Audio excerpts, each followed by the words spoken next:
Salut les devs, c'est FoxP, on se retrouve aujourd'hui pour un nouveau puzzle classique facile. Dans cet épisode, on va regarder Pirate's Treasure. L'énoncé est le suivant, on va nous donner une carte au trésor, et il va falloir déterminer sur cette carte où se trouve le trésor. Alors, quelles sont les conditions pour qu'une case sur cette carte contienne un trésor? Eh bien, il faut que cette case soit entourée de 1. Alors, les endroits potentiels où il y a un trésor, ce sont les cases avec un 0. On a des cases avec des 1. Et on considère que tout ce qui est extérieur à la carte, eh bien, ce sont des 1. Donc ici, j'ai préparé un petit exemple. On a une première carte.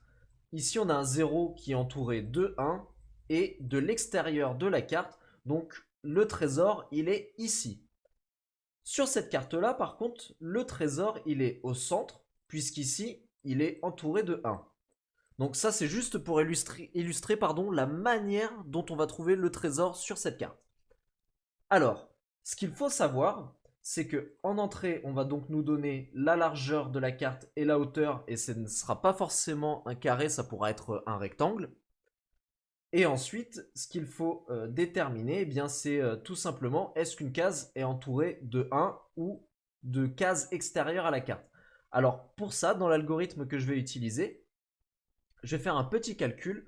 En gros, une case avec un 1, ça vaudra 1 point, et une case extérieure, ça vaudra 1 point. Donc ce que je ferai, c'est que je vais parcourir les zéros. Donc là, par exemple, je suis sur le premier zéro. Je regarde les cases. Donc là, 1, plus 1, plus 1, plus 1, ça fait 4. Et là, plus 1, plus 1, plus 1, ça fait 7. Sauf que là, ici, on a un 0, donc elle n'est pas entièrement entourée. Le score total de cette case est de 7, donc le trésor n'est pas là. Alors qu'une case sur laquelle il y a un trésor, là on fera 1, plus 1, plus 1, plus 1, plus 1, plus 1, plus 1, plus 1, ça fera 8. Ce score de 8 nous indique qu'il y a bel et bien un trésor sur cette case. Donc l'idée c'est de calculer le score de chaque case qui contient un 0.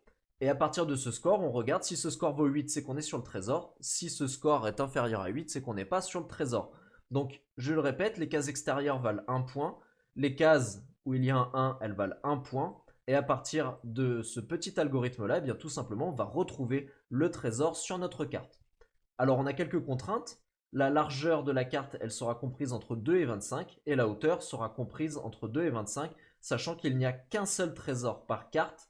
Donc ici, ça nous sera donné comme ceci. Ça, c'est une carte. Le 0, il est en haut à gauche, puis là, on a un 1, et ensuite, on a une ligne avec deux 1.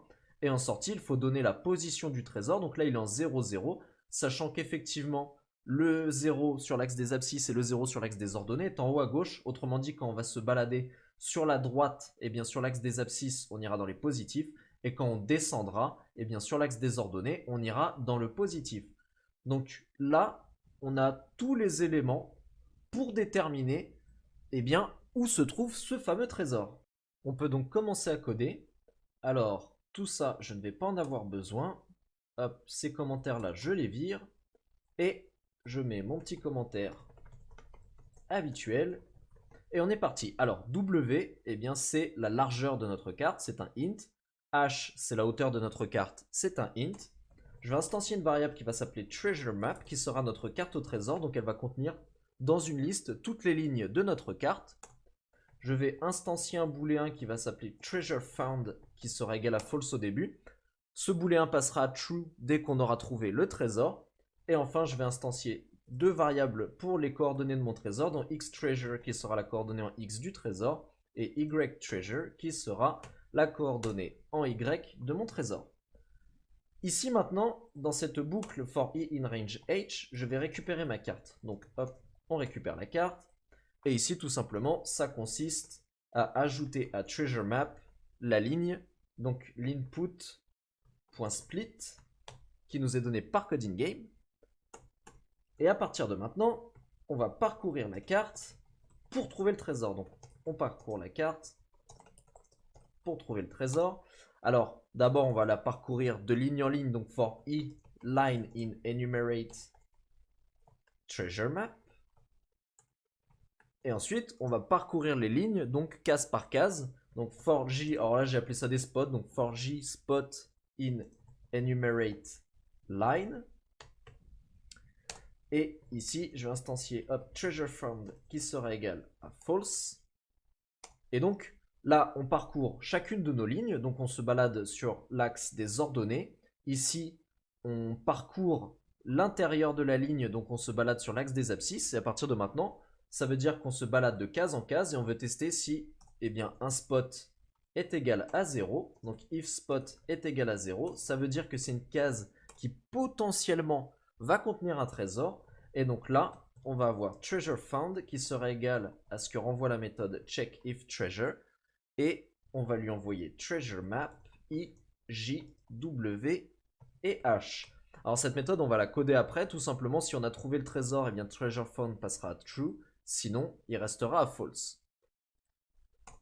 Petite condition, du coup, si on a trouvé le trésor, if treasure found, alors à ce moment-là, ça veut dire qu'on a la position du trésor en X et ça sera égal à J. En effet, rappelez-vous, hein, quand on parcourt l'intérieur de nos lignes, eh bien, on se balade sur l'axe des abscisses, et l'axe des abscisses, on le représente souvent par l'axe X, donc ici, X treasure sera égal à J, et Y treasure sera égal à I. Maintenant que ça c'est fait, il ne reste plus bien qu'à afficher les coordonnées du trésor. Donc ici, on va afficher str de X treasure et str de Y treasure. Et là, donc, on en a terminé pour ça. Il ne nous reste plus qu'à coder la méthode checkIfTreasure. Et donc, c'est la méthode qui va nous permettre de compter les points autour de la case pour savoir si le score est bien de 8 points et donc si le trésor est bel et bien présent sur cette case. Je vais la coder en haut de mon éditeur de code. Donc, def checkIfTreasure. On lui envoie treasure map, I, J, W et H. Alors, au tout début de cette méthode, je vais instancier une variable score qui sera égale à 0. C'est cette variable qu'on va incrémenter à chaque fois qu'on trouvera une case dont la valeur est 1 ou une case externe à notre carte quand on va consulter les voisins de la case qui nous intéresse. Donc ici, je vais créer une boucle for neighbor spot, donc autrement dit pour la case voisine, et là, il y a 8 cases voisines. Il y a une case en fait qui est en haut à gauche. Par exemple, si je suis sur cette case là et que je cherche le trésor ici, il y a une case qui est en haut à gauche, en haut à droite, à droite, en bas à gauche, en bas à droite. Donc là, c'est ce que je vais faire. Sauf que une case qui est en haut à gauche, elle est en I-1, J-1. Une case qui est en haut, elle est en I-1, J. Une case qui est en haut à droite, elle est en I-1, J plus 1. Donc là, je vais créer un tableau de tuples qui va représenter toutes ces cases. Et après, je me servirai justement de ces valeurs pour parcourir treasure map. Donc ici, for neighbor spot in i-1, j-1. Donc ensuite, on a i-1, j. Ensuite, on a i-1, j plus 1. Ensuite, on a i, j-1. On a i, j plus 1. On a i plus 1, j-1.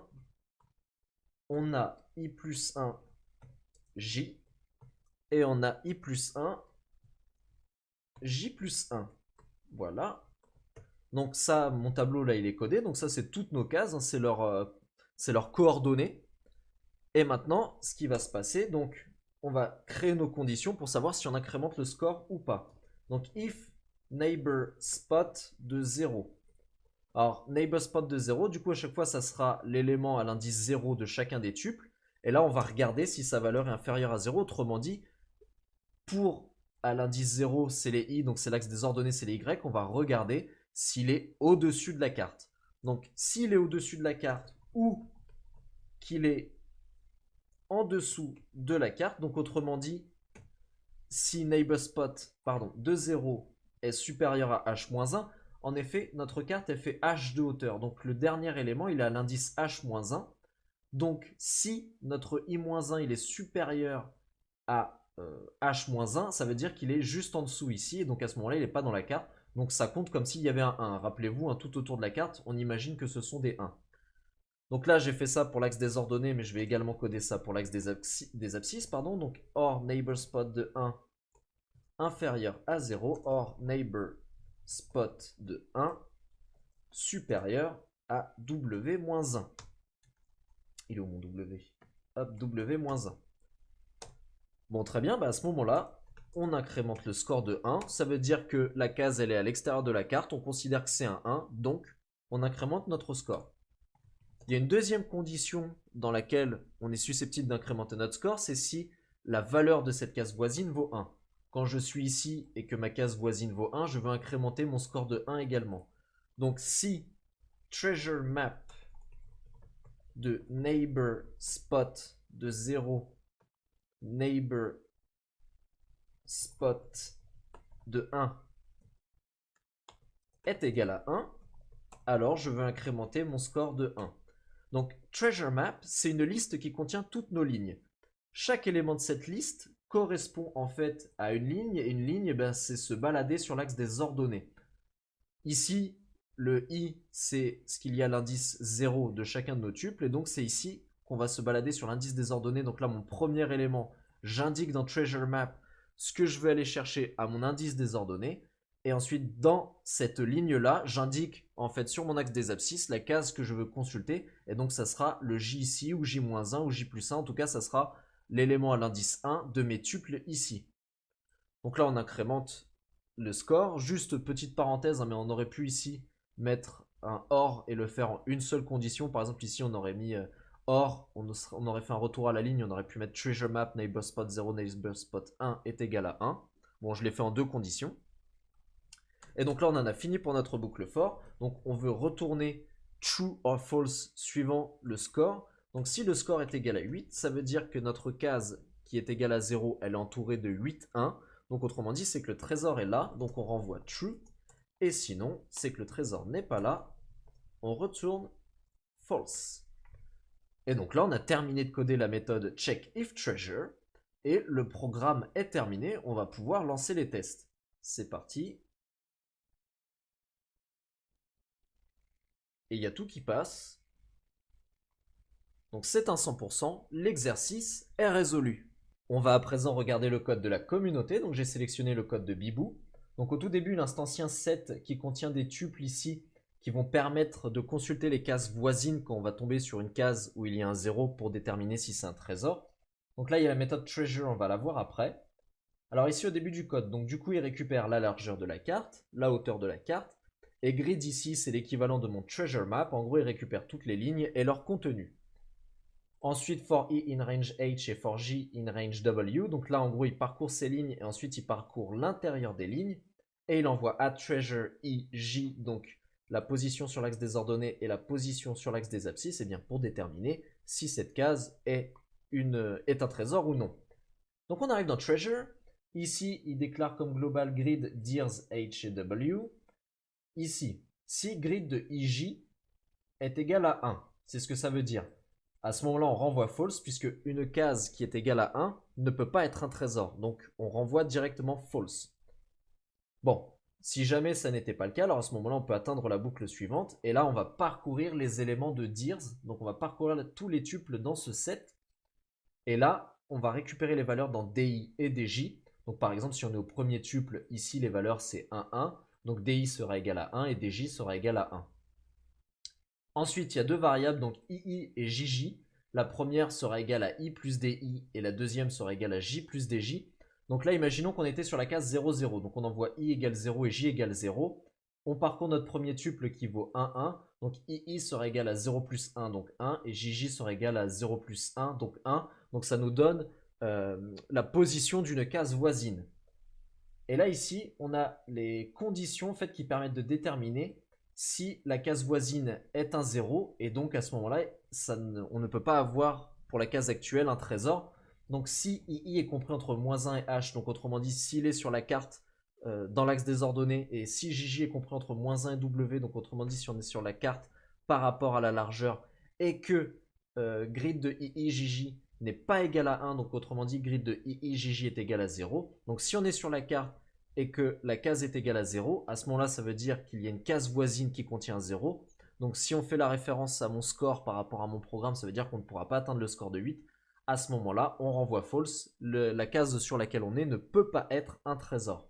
Et si par contre on parcourt toute cette boucle sans jamais tomber sur le return false, eh bien ça veut dire qu'on est bel et bien tombé sur la case où il y avait un trésor et donc on peut renvoyer true. Et à ce moment-là ici, on passera par le print et on fera un print de JI. Et à ce moment-là, eh bien, le programme sera terminé. On aura affiché les coordonnées du trésor. Donc c'est un très beau code, très concis. Je suis pas forcément fan des variables qui s'écrivent en II, JJ, etc. Par contre, c'est vrai que il a fait potentiellement la même chose que moi, mais en plus concis, en plus propre. Et du coup, bah, pour ça, félicitations Bibou. Comme à chaque épisode, hein, je vous invite très clairement à aller regarder le code de la communauté, on y apprend toujours plein de choses. Merci à toutes et à tous d'avoir suivi ce 24e épisode des puzzles classiques faciles de Code in Game. Si cet épisode vous a plu, vous pouvez le liker. S'il ne vous a pas plu, vous pouvez le disliker. S'il vous a vraiment plu, vous pouvez le partager. N'hésitez pas à me laisser un petit commentaire si vous avez des retours à me faire. Dans le 25e épisode, nous verrons Marslander épisode 1, mais d'ici là, soyez malins comme un renard.